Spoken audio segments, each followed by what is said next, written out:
Culture. I'm John. I'm Chan. And we're going to be talking about One Punch Man Season 2, because it's One Punch Man week, if y'all haven't noticed. Jan, what's your first thoughts on finishing Season 2? I loved it. Oh, let's go. It was more of what made the first season great. You know what I mean? Explain. So Elaborate. the story was a little more in depth for this season, It's facts. which I actually like that. And they added Garu or whatever, the Yeah. villain killer or the hero killer, not the villain killer. But I thought they developed him like really well.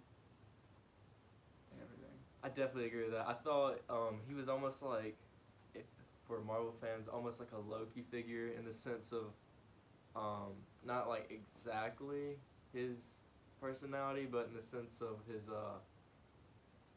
like relatability to being evil. He wasn't just like pure evil. He's kind of like picked on and bullied as a kid, so it gave him like a reason to be evil. And I feel like with Loki with Marvel, like kind of showed his backstory why he became evil really good like that.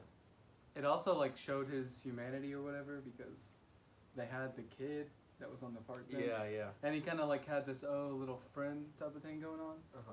And then they had like heroes that were shooting at this barn and they didn't know that this kid was in there.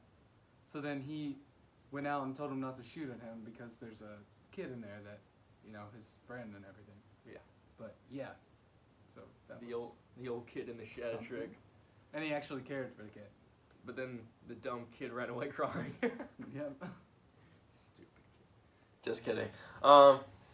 Then, yeah, I thought the character development with the villain was pretty good.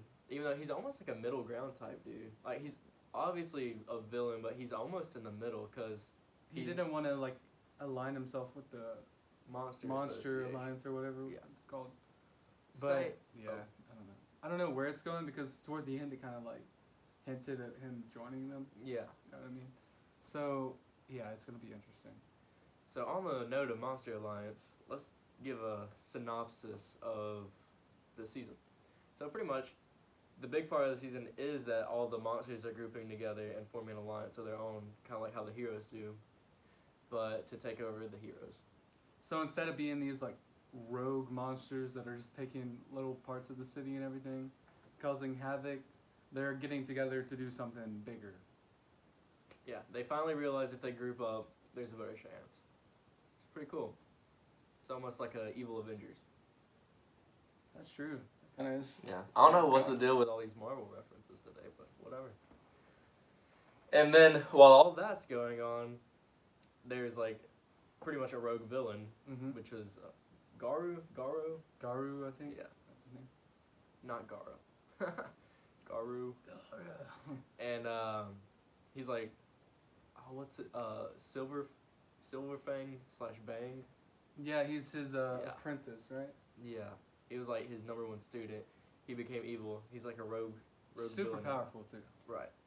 And so you have the Monster Association and this rogue villain, and then they're trying to recruit him basically. But the whole season is pretty much those two people, like the rogue dude and then the Monster Association. And then in the end, they're trying to like come together. You know what's gonna be interesting? If they have Sonic and Garu get together to go Oh, against yeah. Saitama because they kind of hinted at him being like picked on by Saitama at parts. Yeah. Like he's going shopping, and he like shows up, and then Saitama's just like, "I'm shopping." Yeah. And he's gone.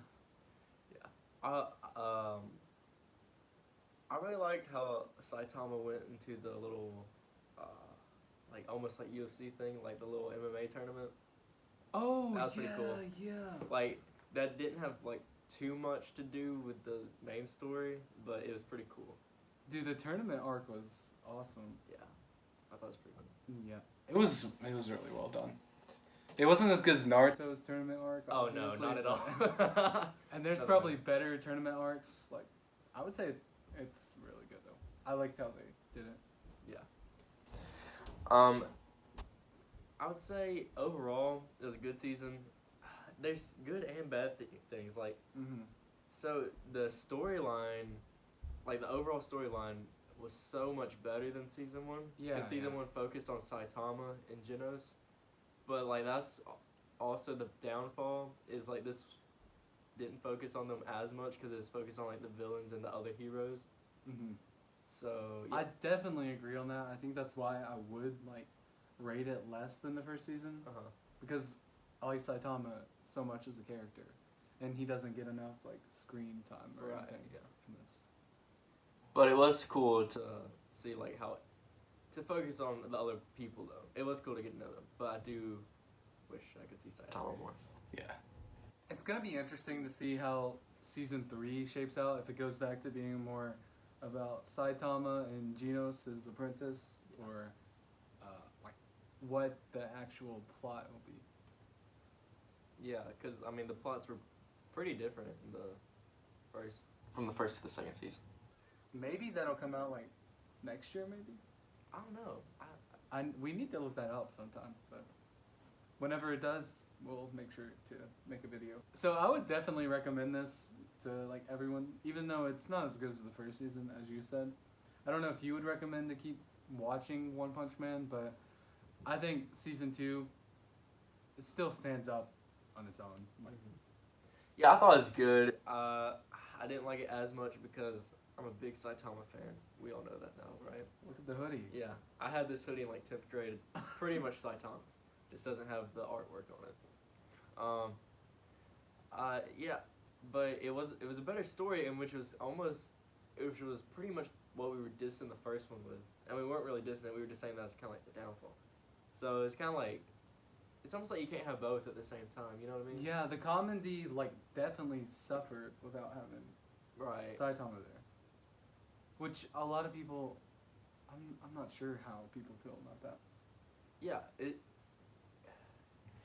I feel like it's a better story with less of Saitama because we all know Saitama is just gonna be One Punch Man. Yeah, yeah. But True. with less of him, there's less funny moments. But I would like to say some of the funniest moments were probably between him and King. Dude, King, they did great with King. King is hilarious. Him and King playing those games together. Yeah. Dude, that might be the best relationship in the show now. I know Genos was like gone from Saitama like the whole season, it seemed like. And like, I prefer King being this like character that shows like his image as, oh, I'm this mighty, the Yeah. strongest man And on then the he's world, and then he's nothing. just this puny guy that happens to be at every scene that Saitama just like killed the monsters and he took the credit for it. Yeah. it was And he always just loves Saitama. video games. Relatable. Yeah, 2K got us thinking video games. Yeah.